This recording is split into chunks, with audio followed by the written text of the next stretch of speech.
juróomi waxtu ci ngoon moo jot fii ci Sud FM xabaaru takkusaan si li ci gën a fës. Odile Minkilaan. présidentielle ca Côte d'Ivoire kuj ñi nga xamante ne ñoom ñoo nekk fii ci diwaanu Ndakaaru Côte d'Ivoire ivoiriens yi nag ñoom dañoo daal di boycotté li nga xamante ne moom mooy présidentielle boobee bëri nañu lool ñoom ivoiriens yi nekk fii ci Ndakaaru ndax toll nañu ci 11000 ñoom nag li tax woote wuñu moom mooy nee nañu constitution bi mayul Alassane Dramane Ouattara mu daal di amal ñetteelu mandat ni ki tey jii dañ doon amal ab ndaje dinañ ci dikk ci biir xabaar yi noonee ca présidentielle yi foofee ca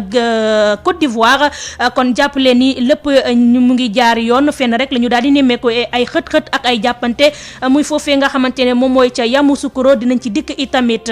coow li nga xamante ne moo dox ci diggante Senelec ak Akilee ci compteur yi ñu duppee compteur intelligent ARMP nag mu ngi ci àddu moom nag daal dina jël dogal daal di dakkal lépp loo xamante ne jëm na ci yooyule compteur beneen coow itamit am ci limu nit ñi nga xamante ne ñoom ñooy jël gaal yi bëgg a wutali ji biti réew kon te nag ñu daal di desoon ci géej gi ni ki fan yi ñu weesu ki nga xamante ne nag moom mooy Boubacar Seye bu Horizon Sans Frontières nee na loolee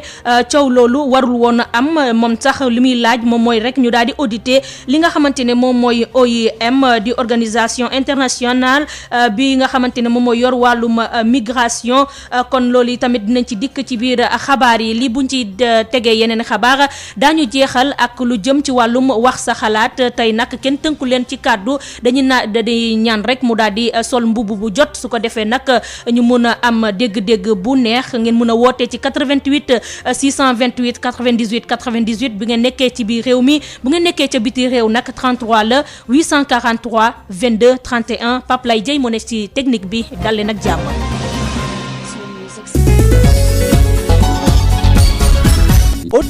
Odile Minkilaan. mu ne ci kàddu gi ma leen di jaajëfal bu baax a baax ci ànd bi ngeen di ànd ak rajo Sud FM di fi taataanee xabaar ni ma leen ko waxee ca bopp ba noonu la ñu koy dooree ak élection présidentielle ya ca Côte d'Ivoire ñi nga xamante ne nag ñoom ñoo faree ca kujje gi te nekk fii ci diwaanu Sénégal fii ci Ndakaaru nag ñoom dañoo daal di boycotté yooyu la élection présidentielle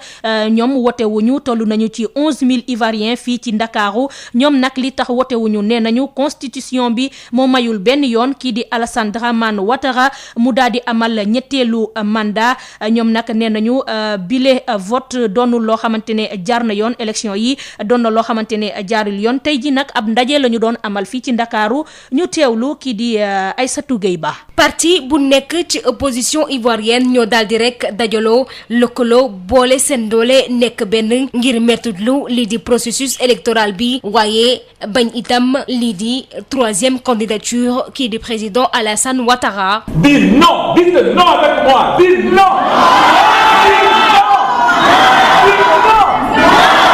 À ce troisième mandat.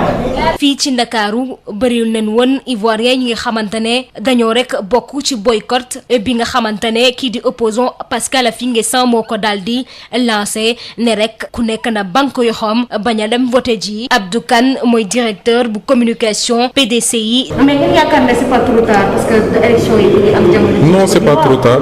trop tard parce que bu ñu la désobéissance civile parce que bari nañ yoon yëpp matériel électoral yi eggul ci benn région eggul fenn maanaam. Abidjan tey ñi génn dem voté ji bëriwul Sénégal fii peut-être ñu am nañu dem voté France c'est pareil c'est partout dans le monde désobéissance civile ay chiffres ndax yéen da ngeen banque seen yoo xam ne da ngeen voté ji ndax Ivoire yi nekk parce que ñooy opposant bu ëpp doole ñoo ëpp doole ci opposition bi léegi opposition bi Affi-N'Guessan ak Sourou Guillaume Gbagbo ñoom ñëpp ñoo lëkkaloo nekk benn ne déet duñ dem ci élection yi. ñaata Ivoiriens ñoo nekk tey jii fii ne dañoo banque seen yoo xam ne duñu ko. bëri na amu chiffre mais bëri na trop. ab élection boo xamante ne jaarul yoon waaye mën na andi itam fitna ci dëkk boobee. À partir du 1er novembre, il va se déclarer vainqueur lui seul. Vous êtes sûr que là le président Alassane Ouattara va se déclarer. Bien sûr, mais il est seul. Il n'y a même pas de candidat. Il a éliminé Gbagbo, Bédié, Soro. Donc il est seul. waaye gannaaw bu ñii di daal di woote désobéissance civile pacifique lan moo nar a nekk beneen étape ba ca des Raphaël Zié mooy représentant bu Front populaire ivoirien. Le 31 la nuit à minuit là il finit et puis on va voir comment organiser la vie politique en Côte d'Ivoire. Transition et puis mise en place yeneen i élection nga xamante ne ku nekk dina mën a déposer candidature am élection yi mën a am ci transparence ab élection présidentielle boo xam ne samedi bi la daal di nag tàmbali fële ca Côte d'Ivoire ñu dal si xayma nag lu toll ci 7,5 millions électeurs waaye opposition ivoirienne bi nekk fii ci Sénégal daal di itam bokk ci xeex mi banque yoo xam ne du dem rek daal di voté ji. Aïssatou Gueye Ba nekkoon ci ndaje doomu Côte d'Ivoire yi nga xamante ne ñu nekk fii ci Ndakaaru nekk ci kujje gi nag ñoom ñu daal di boycotté bañ a wote kon ci présidentielle bi nga xamante ne ñu ngi koy amal foofee ca Côte d'Ivoire foofee sax nee nañu lépp loo xamante ne ci wàllum vote la mu ngi jaar yoon fenn rek la ñu daal di nemmeeku ay xët-xët ak ay jàppante muy foofee nga xamante ne moom mooy Yamoussoukro waa opposition bi di kujje bi ñoom nag ñu ngi woote ba léegi ñi nga xamante ne ñoom ñooy doomu Côte d'Ivoire yi ñu daal di bañ a wote déggoon ngeen kii di Justin Assalé di suñu correspondant bi nga xamante ne moom ñu toogal foofee ca Côte d'Ivoire ci xabaar yi ñu weesu. Sud FM. ñu dikk nag ci leneen coow li nga xamante ne moo dox ci diggante Senelec ak Akilee ci compteur yi ñu duppee compteur intelligent ARMP nag di autorité de régulation des marchés publics moom nag mu ngi ci àddu daal dina jël dogal nag daal di dakkal lépp loo xamante ne jëm na ci yooyu les compteurs te itamit daal di fexe ba enquête bi nga xamante ne ñii di syndicat cadre yu Senelec yi nag ñu ngi ko doon laaj ngir ñu amal ko nee na loolee dañ koy daal di dakkal itamit Senelec nag moom nee na dafay jël yëf yi yóbbu ko ca tribunaux yi syndicat yi ñoom nee nañu ba tey ñu ngi koy bàyyee xel ñoom waa Senelec ci li nga xamante ne nee nañ dinañ yóbbu mbir mi ci yoon ci loolee dañ ci daal di teewlu nag kii di Serge Louis Déthié Cissé moom mooy secrétaire général bu boobule syndicat mu ngi yëkkati yile kàddu ci micro wu El Hadj Malick Ndiaye. Voilà donc ñun maa ngi tudd Serge Louis Déthié Cissé secrétaire général syndicat des cadres bu nekk Senelec donc si domaine contrat Senelec ak Akilee syndicat des cadres dafa décidé woon bañ a wax lu mu si gën a xalaat pour ne pas que ñuy nekk lu ñu wax ça n'engage que nous ñu décidé dans un premier temps saisir OFNAC IGE ARMP ak Cour des comptes pour que ñu mun si wax ARMP déclenché enquête OFNAC aussi déclenché enquête ARMP moom bu mu déclenché enquête léegi jeexal na ko nee na moom pare na si y a un PV de non conciliation bu mu établir bu wane ne que donc contrat bi daal bon jeex na daal mënatul dem léegi ñun luñ ci xalaat mooy contrat bi ARMP dafa ne mënul dem parce que contrat bi lu nekk si biir luñ ko tëggee préservé wul donc nekkul loo xamante ne day préserver deniers publics donc askanu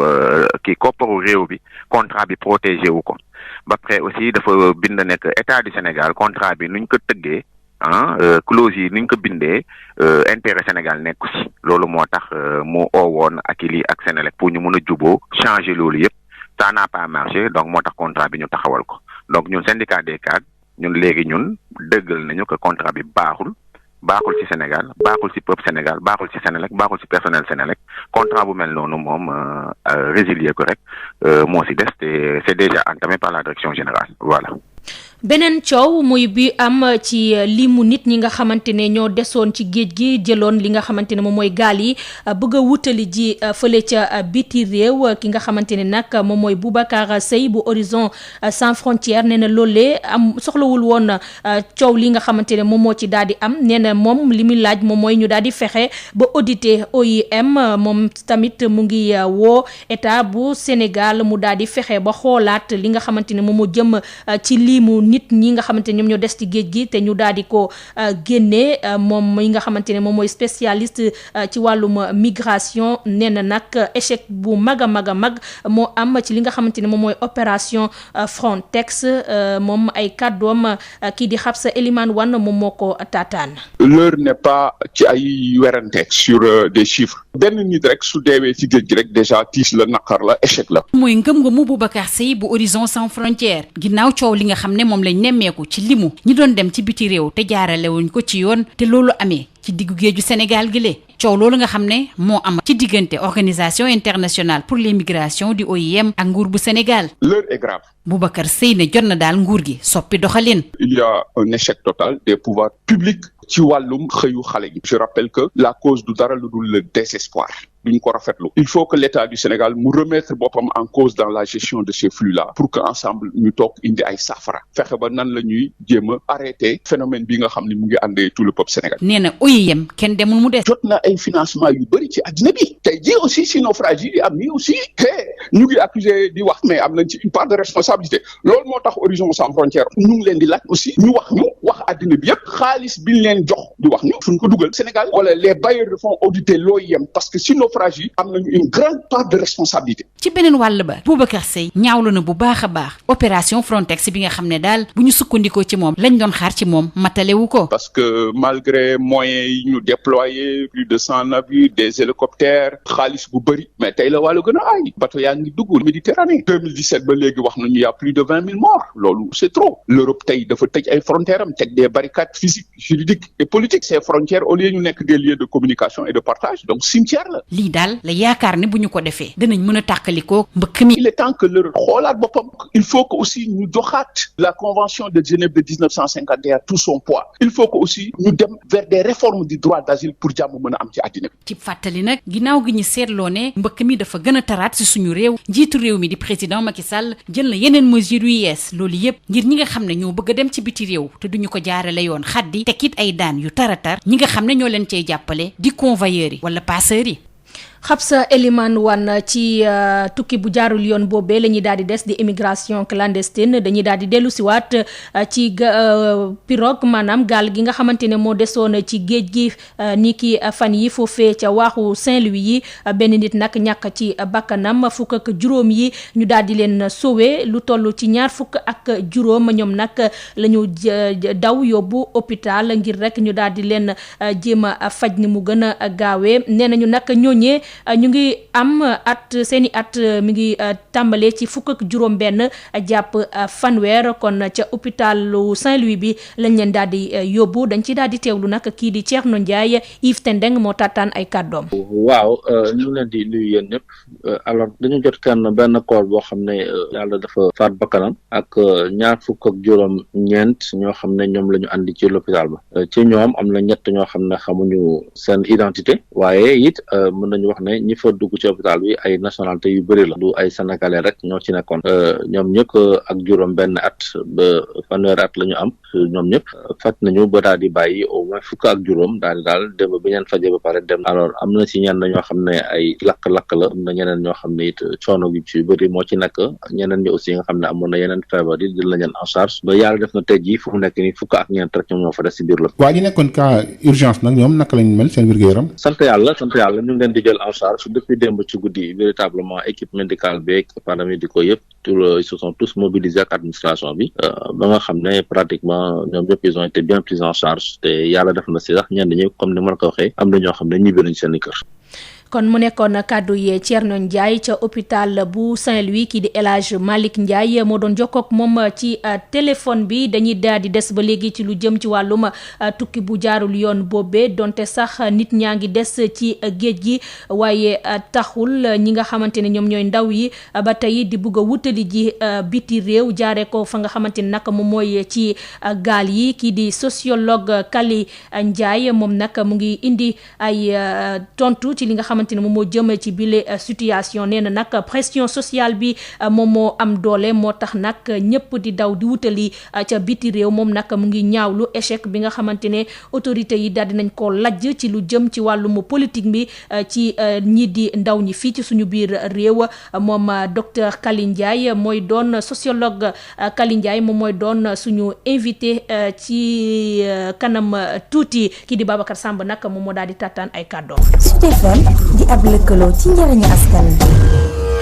ñu wax nag ci ñàkk kaaraange gi nga xamante ne nemmeeku nañ ko ci Petite Côte bi ay kër yu bëree bëri nag la ñu daal di cambriolé dugg fa sàcc kon diggante Ngaparou Somone ak Saly muy nag ay nit ñoo xamante ne dañuy daal di ngànnaayu ba ca xol ba nag ñoom ñooy dugg ci yooyu le kër nag di sàcc ñii di waa gendarmerie nag daal dinañ ci tijji ab l'enquête dinañ ci dikk ci suñu yeneen jotaayu xabaar ñu wax nag ci bëccëg bi nga xamante ne moom la ñu jagleel wàllum épargne ci àdduna wërngal këpp fanweeri fan ak benn niki tey jii nag lañ koy daal di màggal mu doon nag ab porox ndoll ci association ñi nga xamante ni ñoom ñooy clients yi ak sociétaire yu institution financière yi ci Sénégal kon nag ñu daal di yëy yàbbi ci li nga xamante ne moom moo jëm ci wàllum épargne fii nag ci Sénégal nag nee nañu tàmmuwuñu li nga xamante ne moom mooy daal di jël xaalis di denc waaye loolee dafa fekk ni poche yi li muy jot moom moo bëriwul kon noonee dañ ci daal di teewlu nag ki nga xamante ne moom mooy Famara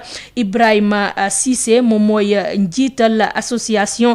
des clients ak sociétaires yu institution financière kon moom ay kàddoom ki di Ndeye Mariam Ndiaye moom moo ko taataan. dencum xaalis lu am solo la te contexte bu ñuy dund wane na ko mooy pandémie bi nga xam ne ñu ngi koy dund ñun seetlu nañ ni ñi nga xam ne amoon nañ luñ denc ca banque ba wala ca mutuelle ba wala ci compagnie d'assurance bi tey ñooñu seen i jafe-jafe bëriwut waaye ñi nga xam ne tàmm ñoo denc ñooñu tey dañoo am ay jafe-jafe yu métti moo tax nag ñu ne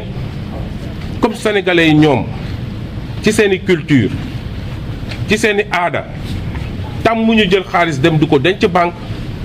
alors que dañoo nekk ci monde boo xam ne tey mondialisation la daanaka inclusion financière la daanaka xarala yu bees yi dafa taxaw ñu ne nag nañ fexe ba sénégalais yi am confiance ci institution d'épargne yooyu dem dugal fa seen xaalis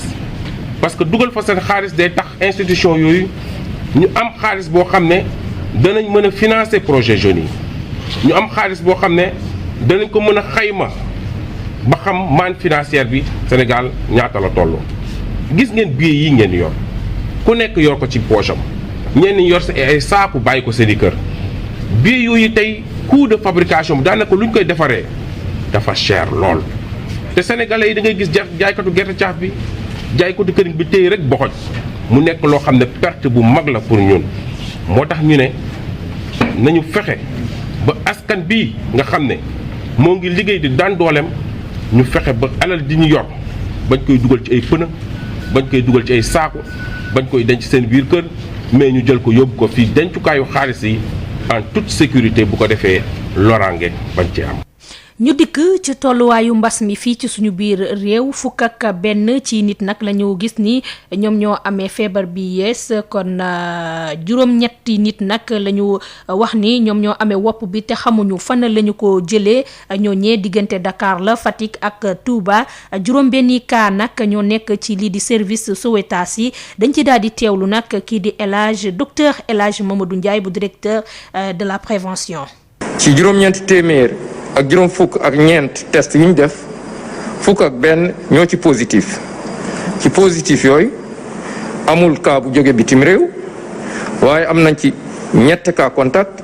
mooy ñi nga xam ne jot nañ ci mbas mi waaye xamuñ fi ñu ko fekk dañoo jaxasoo woon ak ñu yore doomu jàngoro ji am nañ ci juróom-ñett cas communautaire mooy ñi nga xam ne jot nañ ci mbas mi waaye xamuñ ku leen ko walla fi ñu ko jëlee ñooñu nag seen lim nii la tëddee Dakar Plateau am na ci ñaar Médina am ñaar Liberté 6 benn la ci am Guédiawaye benn Fatick benn ak Touba am ci benn téeméer ak ñaar fukk ak benn si malade yi nga xam ne dañoo entré woon hôpital wala ñu ngi leen toppoon ci biir kër yi wér nañu tey bésu dimanche bi bu si yàlla àndee dinañu génn fekki seeni waa kër juróom benn malade ñu nga réanimation benn malade ñàkk na bakkanam bésu démb ajjuma fanweeri fan ci weeru octobre mi ñu nekk ñeneen ñi des hôpital ñu ngi am tan ci bésu tey dalee ko ci kaw bu njëkk ba Sénégal wàññi na fukki junni ak juróom benn téeméer ak fukk ak juróom benn si ñi nga xam ne jot nañ ci doomu jàngoro ji ci ñooñu fukki junni ak ñeent ak juróomi téeméer ak juróom-ñetti téeméer ak juróom fukk ak ñett wér nañ si ñett téeméer ak ñaar fukk ak ñeent ñoo génn àdduna mu des ñeent téeméer ak fanweer ak juróom-ñett si lalu hôpital yi wala ci loxo docteur yi ministère de la santé et de l'action sociale mu ngi ñaanal kooku génn àdduna yàlla xare ko àjjana di ñaanal ñooñu des hôpital wala ñu nga xam ne ñu leen topp ci biir kër yi yàlla may leen féex ba ñu génn ak jàmm. Sud FM ganu bés bi. ganu bés bi Kaly Ndiaye la di ab sociologue moom nag dafay yëyàbbi ci lu wàllum lii di tukki bu jaarul yoon bi di émigration clandestine kii di Babacar Samb moom la dénk ay kàddoom. docteur Kaly Ndiaye maa ngi lay nuyu. maa ngi lay fay bu baax. sociologue nga maanaam sax xam-xam dafa màcc jëm ci dundinuk askan wi daanaka nag lu jëm ci wàllum mbëkk mi Barça war a Barsaax mu ngi gën di takkarnaasi fii ci réewum Sénégal gaa ci géej gi am na ay doomi aadama doomi réew mi ñi nga xamante ni ñu ngi si daal di ñàkk seen ab bakken ñenn ñi di dem bay réer mu di tragédie bu doy waax lan mooy expliquer sociologiquement bile phénomène. xam nga phénomène bi dafa di phénomène bu doy waar daan na sax am waaye ci ampleur bi nga xam ne xam naa bu néew la woon ñu dem a dem ba jamono mbir mi takarnaase état wala autorité yi dem ba yaakaar ne xëy na maîtriser nañu ko jékki-jékki mbir mi bëlaat li ko waral lu simple la xam nga bu dee da nga nekk ci réew maanaam li ëpp ci sa askan nekk ay ndaw 20, 25, 30, 35 ans, presque 70% de la population n'est que jeune. Li la war mooy am politique de jeunesse bu cohérente am politique d'emploi pour xale yi mën a gis seen bopp ci seen réew mën fa toog liggéey njëriñ seen réew njëriñ seen famille njëriñ seen askan. waaye li ñu nemmeeku ci 15-20 ans yi passé dafa mel ne jeunes yi wala ndaw yi dañ leen xaw a seetaan. Vous m'entendez? Absolument. dafa mel ne dañ leen xaw a seetaan googu nag moo dem ba ñun ñàkk maanaam espoir ci seen réew xam nga nit bu demee ba amatul espoir amatul yaakaar li koy tenter mooy aventure ak emprunter des voies illicites pour vraiment s'en sortir. lépp ngir émigration clandestine bi fondement bi loolu la jeunes yi dañu amul repère amatuñu yaakaar te bëgg nañu un mieux-être bëgg nañu li ñuy dund tey dund li ko gën fuuf ginnaaw mënuñ ko am seen réew ñu ne kon nañu jéem a tenter yeneen dëkk yi ba xam waaye nag niñ koy jaaree moo baaxul parce que c'est dans la clandestinité mais dans le fond en réalité responsabilité bi moom dama yaakaar ne nguur gi am na ci responsabilité bu bëree bëri. maanaam daal desee lajj docteur. waaw maanaam nguur gi daal desee lajj. mais lajj la ndax xam nga boo xoolee 20 ans yi ñu weesu li ñu dugal ci budget ci milliards. ci li ñuy wax politique de jeunesse wala politique d'emploi nga jëlee ko même depuis temps Abdou Diouf Abdoulaye Wade ba Macky Sall mii ñu wax fi ay projet de jeunes ay FNPJ ay ñu ne la ay ANER ñu ne la ay DER récemment avec des milliards milliards yooyu noonu bëri na de est-ce que tey am nañ l'effet escompté ñu war a toog nag taxaw seetlu xam ne lii bu dee amul impact orientation bi baaxul ñu war ko jonganti en procédant par des réformes daal di indi daanaka gis-gis bu bees bu méngoo ak aspiration jeunes yi ndax dafa am li ñuy wax déphasage entre les aspirations des jeunes maanaam bëgg-bëgg ndaw yi ak niveau satisfaction seen besoin maanaam ñoom li ñu bëgg li maanaam amuñ ci satisfaction maanaam bi nga xam ne dal na seen xel ndax amuñu projet te mënuñu def projection d'avenir xam nga mën nga bañ am projet sax dans l'immédiat waaye nga ne fii ak 2 ans 3 ans dinaa projeté wu mais projection sax moo amut. mais loolu day fekk environnement bi permettre la ko. mais justement yow xam nga wax ji c'est global li ma lay wax nii donc c'est holistique lii c'est juste benn partie la rek waaye boo ko xoolee globalement foofu le problème bi nekk donc le problème global boobu moom mooy toucher tous ces secteurs là yi ngay gis muy jeunesse emploi ak yeneen donc ma jàpp ne rek déjà. boo ci yokkee pression bi nga xam ne suñu société bi daf koy teg ndaw yi te nga junj ko sànq muy société boo xam ne dafa xaw a dëgër lool ci askanam ndax daf lay imposer teg la sas yoo xamante ne bi boo dëgërul day sa xel dina dem ci leneen ndax boo dee jeune nekk ci famille sénégalaise da nga war a tekki yor sa bopp yor soxna yor say waajur et cetera waaye boo dee dem ba nekk muskalaf ñu yor la amuloo benn possibilité looy def. mais da ngay dem jéem a tenter leneen loolu ñu tuddee stratégie de survie da ngay dem ba jàpp na yow sa dund bi dee sax ko gën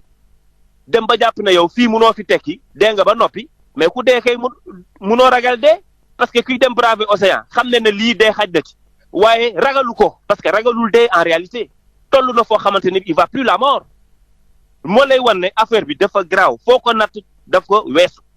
te lim ciy wax ni lii mi ñuy wax ni bu dee wax dëgg na yàlla c'est confirmé am na ma xam ne vraiment y a un problème dans ce pays waaw remise en cause lay doon de beaucoup de choses d'ailleurs. Docteur Kaly Niang maa ngi lay sant di la gërëm. waaw maa ngi lay gërëm man it bu baax a baax. voilà di fàttali ni yow sociologue nga. Le Mali, la Mauritanie, le Sénégal et la Guinée mènent ensemble dans le cadre de l'Organisation pour la mise en valeur du fleuve Sénégal des programmes pour maîtriser le fleuve et satisfaire bien des besoins indispensables à leur développement. Grâce à ces infrastructures qui permettent de mobiliser l'eau, l'OMVS contribue à l'alimentation en eau potable des populations, au développement de l'agriculture irriguée, à la sécurité alimentaire et à la fourniture d'une énergie propre et bon marché, et bien plus encore. Ces actions ont des retombées concrètes dans notre vie quotidienne. L'OMVS, un outil d'intégration, un levier de croissance, vous offre Wax sa xalaat. muy ponk bu mujj ci xabaaru tàkkusaan si kon da ngeen mun a woote ci 88 628 98 98 bu ngeen nekkee fii ci biir Sénégal bu ngeen nekkee nag ca biti réew mun ngeen def 33 841 22 33 kon mu mel ni am na ku nekk ci ligne bi salaamaaleykum. waaleykum salaam kii de moom si biir réew mi la nekk quoi mu ngi fii si Fuladu. Umar Sow waa kay nu mu tudd. Umar Sow la tudd. Umar Sow. waaw. waa kay Umar yow la ñuy teewlu. waaw ginnaaw ba sa teel la julli ci di rafetlu liggéey groupe Sud Communication. jërëjëf di ñaanal vraiment réew mi yëpp a jàmm rawatina xalifa diine yi xalifa aada yi. amiin yaa rabbi. léegi man de li may waxtaane mooy ñaari kàddu yi gàtt laa bëgg a sànni askan yi benn bi mooy. dafa am association des protections de l'environnement mooy tudd AVPE. mu ngi def liggéey bu mucc ayib fii si biir réew mi rawatina fii ci Casamance. seen siège bi mu ngi village bi bu Diallokounda département de région de Sédhiou département bu Bounkiling arrondissement de Bogal. commune de Diamalakel. ñoom lu ñu ñaax mooy son excellence El Hadj Macky Sall gouvernement bii di ñëw vraiment nit koo xam ne vraiment am na xam-xam si àll bi pour la protection de l'environnement gis nga àll bi buñ ko protéger wul laa la wax su peu de temps lu ñuy wax ay bay di dundee kii laa la duñ ko amal sax fu ñu defee suñu tool. te c'est les trafiquants du bois la vraiment song na àll bi xam ne song boo xam ne vraiment métti na trop ñu ngi ñaan vraiment lu nouveau gouvernement bii di ñëw na doon ministre boo xam ne bu yëg askan wi ne bu yëg environnement bi bu bëgg àll bi la laa la wax ñoom loolu lañ tuddoon mooy son président El Hadj Mamadou Seydou Diallo. loolu su kii dinaa wax ci affaire mbay mi wax dëgg yàlla ñun en tant que fils du Fouladou né à Kolda grandi à Kolda mooy le professeur Moussa Baldé l'ex-ministre de l'agriculture. ñu ne vraiment dañoo kontaan ci moom ci liggéeyam ci gouvernement bi jàll nii def la lu mu mën laa la wax ci mbay mi loolu moom vraiment wax dëgg yàlla dañ koy yëgal son excellence El Hadj Macky Sall xam nga ne son ministre de l'environnement vraiment taxaw na askan yi taxaw na béykat yi fu mu leen war a taxawee léegi nag dañu fa dafa waa sampaat beneen gouvernement bu bees su ko mënee delluwaat fu mu nekk laa la ñun moo ñu gën a la su ko mënul jox ne naa ko jox poste boo xam ne vraiment fi ca liggéeykat yi liggéey rek la xam liggéey rek la bëgg man de loolu laa lu mën ci wax maa ngi la gërëm di leen sant di ñaan yàlla vraiment yàlla def jàmm ci réew mi yàlla defal leen jàmm yëpp di jërëjëf. amiin yaa rabbi ñu koy jaajëfal bu baax a baax moom Oumar Sow di wootee foofee nga xamante ne moom mooy ca Fuladu ba tey keneen la ñuy teewlu salaamaaleykum. maaleykum salaam. sëñ bi noo def. ñu ngi sant soxna si. noo tudd ak fan ngay wootee. émission bi seen liggéey bi Dakar. noo tudd bon li ma bëgg wax rek mooy tooñ gi ñu France tooñ ñun en tant que ay jullit. seen président tooñ gi muy tooñ. jullit ci Sénégal yi ak adduna bi yëpp. bon jot na nag Sénégalais yi ñoo xam naa ne kenn gën leen bëgg yonent bi war nañu fayul seen yonent te xeexuñu xuloowuñu saagawuñu képp koo xam ne daal yonent bi bëgg nga ko te mu jaral la dem fu nekk ñu ngi lay woo samedi incha allahu taala ci daje boobu su ko defee ñu wane sunu naqar ci li muy def lu dëgg ndaxte dafa tooñ jullit yëpp ñu ñaan yàlla nag moom yàlla jubal ko ba loolu mu génn ci xelam di wane ne itam l'islam moom diina la boo xam ne incha allah xeex ko moo koy yóbbu ci kanam parce que gis ngeen li xew yëpp l'islam du diine violence l'islam amul ay terroriste l'islam amul ay tooñkat terroriste yi gis ngeen leen xam ngeen leen ñëpp xam nañ leen ba pare li ñu jël di ko tuddee terrorisme di ko askane ngeen l'islam muy jullit ñi te ñoom ñooy terroriste yu mag yi gis nañ ñëpp gis nañ li ñu def ci àdduna bi Israël gis nañ li muy def ñoom ñëpp moo nekk seen ginnaaw donc dootuñu nangu en tant que ay jullit kuy tudd l'islam di ko tuddee terrorisme wala ngay tudd alquran di ko tuddee terrorisme wala ngay tudd yonent yàlla Muhammad sallallahu alayhi wa sallam di ko askanale terrorisme. ñoom ñooy terroristes yu mag yi ñooy tooñkat yu mag yi ñoom ñooy bandi yu bon yi kon loolu état yi seen bopp dama mënul comprendre France di coloniser woon Sénégal nekk ay alliés Algérie Tunisie Maroc ak dëkk yëpp ba pare nga xam li fa nekk ci ay jullit ngay tooñ seen ab yonent te gis nga li ñuy wax liberté de culte wala liberté d'expression demul ci diine du culture diine religion la boo xam ne bi bu ñu révélé bu jóge ci yàlla subhanahu wa taala kenn warul di ko tooñ wala nga koy askanale leneen est-ce que toi diine du yëfu caaxaan ñu ngi sant yàlla bu baax merci. jërëjëf ñu koy jaajëfal bu baax a baax keneen rek la ñuy xaar ci ligne bi mel ni yegg si na salaamaaleykum. waaleykum salaam. sëñ bi noo def. maa fi rek. noo tudd ak fan ngay wootee. Mouhamadan Moustapha Pierre Al Mahdi Ngom Kaolack. Mouhamadan. ci ñetti mbir. Mouhamadan premièrement bu ñu waxantee dëgg. Souleymane Teliko ci liñ koy topp commenter décision de justice bokk ci. ndax doxinu procès la doon tudd ci mbiru Khalifa Sall. te kon waxul lu waral ñu ne dafa jalgati yoon dañ koy yóbbu conseil de discipline. ndegem liberté d'expression may na ko ci sañ-sañ. kon nañ ko may jàmm. deuxièmement mbëkk mi ak accident yi am ci tali yi jot na mu dakk ci suñu réew. ndegem bu ñu waxantee dëgg sago doomu aadama ci lu bëri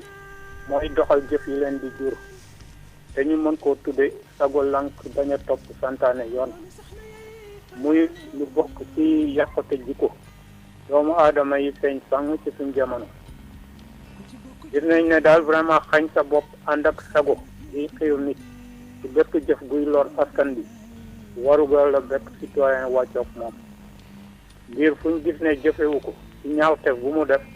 ñu teg ko daan bu diis ci atteb yoon ndax maa tey bi ko waral te nga xam ne ki dul xaru ndax nite du ko def. Sénégal nag moom réewu jaamu yàlla la te jaamu yàlla nite la ko yàlla wal kitaab yi abadan ci yërmandeem binde kon jaaduwul suñ dundin ñàkk a méngoog loolu ci doxal. Troisièmement, nous rappelons aux Français que le blasphème est un outrage à la religion et constitue donc une offense délit en matière correctionnelle contre quiconque en est auteur. Par conséquent, autoriser le droit au blasphème à ses compatriotes pour un président de la République est une atteinte à la sûreté d'un État. jërëjëf. jërëjëf ñu koy jaajëfal baax a baax moom Mouhamadan di woote foofee ca Kaolack keneen la ñuy teewlu yegsi na salaamaaleykum. allo. salaamaaleykum. allo. waaw salaamaaleykum sëñ bi da ngay wàññi sa rajo rek da ngay wàññi sa rajo nga dégloo ñu si téléphone bi. waaw wàññi naa ko. waa kay noo tudd ak fan ngay wootee. Alaaji Lamine Diagne maa ngi wootee Ndar. Ndar. Alaaji. noo def du ma def lu dul di ziare. di kii gàmmu gi. di balu ñëpp di baal ñëpp en même temps gouvernement bu bees bi aussi ma di féliciter sama collègue ñi liggéey santé ndax ci effort bi nu def ci pandémie bi alors bu boobaa nag sunu ministre de la santé xam naa ni ci remaniement bi yaakaar naa ni xëy na bu avancement au moins war na méritu ministre d'État moom daal ak yum ak ki xam ni moo amee finance bi ci du bloqué finance bi xaalis yi ñuy wax naan na génn ndax ministre yu finance yu jëkk yi léeg-léeg dañu daan bloqué finance yi ak ñett ñooñu daal yaakaar naa ne xëy na mën naa am ñu nekkaat ci gouvernement bi waaye daal li may wax daal mooy ñu góorgóorlu ci kii bi ci mesure barrière yi ñu wax ci aussi lu demee na bu fekkee ni nit jullit kii ñu bàyyi nuyoonte bi man daal defe naa nuyoonte bi commencé waat na ndax man am naa ñu ma gën a jege ñu may tàllal loxo nanu ma baal ma leen koy delloo wane ni daal mbir mi des na ba tey alors ndax sunu borom l'islam dafa laaj sax bu duggee ci oto nga ne borom oto bi nga ne que asalaamaaleykum mu ni la aleykum salaam ndax yow sunna la pour nga nuyu ko farata la pour mu tontu la bu boobaa dana ko permettre yow yi réerle dana feeñ ndax boo ko ne asalaamaaleykum sant woo mu ni la Fall la nga ne ko Diagne la Lamine Diagne mu ni la Abdou Fall nga ne ko yow de sant bi mu ngokk alors dana permettre nga xam turu turu borom oto bi ban marque nga amee mu ne R21 léegi c'est boo réerlee nga ni ab oto Abdou Fall R21 moo gën toujours. moom simili yi ñu ko jagleeloon jeex na ñuy xaar keneen rek ci ligne bi ñu koy jaajëfal bu baax a baax moom mi wootee ca Ndar keneen yegg si na salaamaaleykum. waaleykum salaam wa rahmatulah. sëñ bi noo def nu tudd ak fan ngay wootee. ñoo ngi wootee fii nii Dakar fii nii Tivaouane Peulh. Tivaouane Peulh man la Moussa. waaw ñoo leen di ziare. ñu ngi delloo ziar. waaw d'accord dama bëgg a participer si affaire wax sa xalaat bi. ayca yow rek la ñuy teewlu. waaw d'accord si affaire immigrant bi. dañ ciy wax tuuti. man ñun fii la ñuy nekk di liggéey amuñu fenn fudul fii Sénégal Dakar gii nii fii lañ gën a yaakaar. gannaaw yàlla. waaye dañuy ñaan tey nii ku ñu ne Mbaye Laye pour mu ñaanal ñu président bi ndax ñun suñu société bi nga xamante ne ASECNA la nekk te directeur général bu ASECNA bi xam ko tey ñoo ngi nii am nañ léegi fukki weer ak juróom-benn muy léegi moomati ñaari at gars yi dañuy defar kii bi toujours ne ñu fay am na ñoo xam ne man tey sama yaay mu ngi nii dafa feebar te loolu yëpp maa ngi koy ñaan autorité sénégalais rawat na président de la république du Sénégal bi nga xamante ñun ñëpp moom gannaaw yàlla tey ñun ñëpp njabootan lañu bokk tey ku ci wax ba ñu xàmmee la rek boo moytul bu suwaa bu ëllëgee danañ la dàkk te man loolu moom awma ci benn problème mais ma sauvé ñeneen sax man sama liggéey bu yàqu amul problème boobu ba léegi ñun ñoo ngi wax gars yi di ñu defar chaque jour di ñu ne nii ñoo ngi ñaan président bi mu gisul ñu directeur général bu ASECNA mu dimbali ñu ñun jardinier yi ñu fay ñu suñu xaalis parce que bu ñu demee ba di oote si rajo di wax amuñu pexe maa ngi nii li ma leen wax ni yàlla xam na ko sama yaay mu ngi nii tëdd te dañuy fay location fay ndox fay courant te yooyu yëpp si loolu lañ ci yaakaar bañ nañ sax duñu ñaani duñu dem pour sàcc loolu rek lañ yaakaar même bu doone benn junni lañ waxante ak ñoom ñu fay ñu ko waaye juróom benn weer lañ ñu amel tey nii mot na léegi fukki weer ak juróom benn boo ba léegi am na ñoo xam ne war nañu leen fay seen 400000 ñii 500000 ñii 600000 mais ba léegi dara. Moussa li nga xamante ne moom mooy simili yi ñu ko jagleel daal dina jeex Moussa doon woote foofee ca Tivaouane Peulh keneen yegg si na muy. auditeur bu mujj salaamaaleykum. waaleykum salaam. sëñ bi noo def ñu ngi lay ziar di la nuyu. kii du Xabsa kii Odile Minkilaan la. Odile Minkilaan ñu ngi laa ziar bu baax a baax waa bi ñoo xaw a niroo. waa kay sëñ bi noo def. kii copine kii la nu mu tuddati jigéen ñi ko. waaw mooma. waaw jigéen ñi ko moom yow moom copine am nga quoi. Nicolas waaw. Minkilaan bi mu lay yóbbu nag nee ko naka bàyyi. waaw na ma bàyyi de dama yóbbu Minkilaan. amul problème Matar Lam Gueye la Kër Sayga. Matar. waaw di la ziar di rafetlu liggéey bi donc di wax rek aussi. benn situation bu metti boo xam ne moom la ñuy dund au niveau de la commune de Kër Moussa. surtout concernant la zone sud concerne village bu ñuy wax Landu Tooli Kacalik Leen Suun Càmbox ak dëkk yi ko wër yëpp donc problème mu ndox la ñuy am mu nekk un problème récurrent pendant des années ñu ngi dund ci problème mu ndox problème bu metti village bu nga xamante ni bii mu ngi au fin fond à la commune de Kër Moussa dans la commune de Kër Moussa donc surtout avant AIBD ñëw jël seen ay suuf foofu mënuñu bénéficier sax yoon wala ndox wala courant bu doy wala pour ay locaux sanitaires là c'est pas normal te nous avons un maire plus nul dans l'histoire du Sénégal c'est notre maire Momar Ciss parce que mënuma comprendre en 2015 nga ni quitté nga PDS dem nga APR transmet yi c'est parce que président Macky Sall moo la ni boo ñëwee li nga manqué ci ndox li nga manqué ci courant li nga manqué ci yoon li nga manqué ci ay locaux sanitaires sa biir commune dinaa la ci jàppale ba lépp am donc ñu dem ba en 2020 nit ñi di dund ci ay teen di naan ça c'est pas du tout normal loolu soxna si dañoo bëgg rek fépp foo xamante ni autorité nekk na fi au niveau national nga yëg ni Kër Moussa dëkk yii ma lay wax au niveau de la zone sud de la commune de Kër Moussa ñu ngi dund ci ay teen ba léegi di ci root di naan ça c'est pas du tout normal. Merci beaucoup. waa kay Matar ñu koy jaajëfal baax a baax moom mi doon wootee foofee ca Kër Moussa du ñàkk ni ñi nga xamante ni ñoom ñooy kilifa yi ñu ngi lay dégg ci sa woote boobee mu nekkoon nag ku mujj ci li nga xamante ne moom mooy ponk bi mujj ci lii di xabaaru takkusaan si kon Pape Lay Dieye ñu koy jaajëfal bu baax a baax ci wàllum technique bi yéen it cant ak ngërëm ñel na leen ci ànd bi ngeen di ànd ak rajo Sud FM di fi taataane xabaar ma leen di jox daje bu juróom-ñeenti waxtu ci guddi jotee waaye laata boobu bu leen toxal déglu bi ki nga xamante ne moom mooy Marie Rosalie Ndiaye mu ngi yegsi ci xabaar yi ci kàllaamay tubaab jërë ngeen jëf.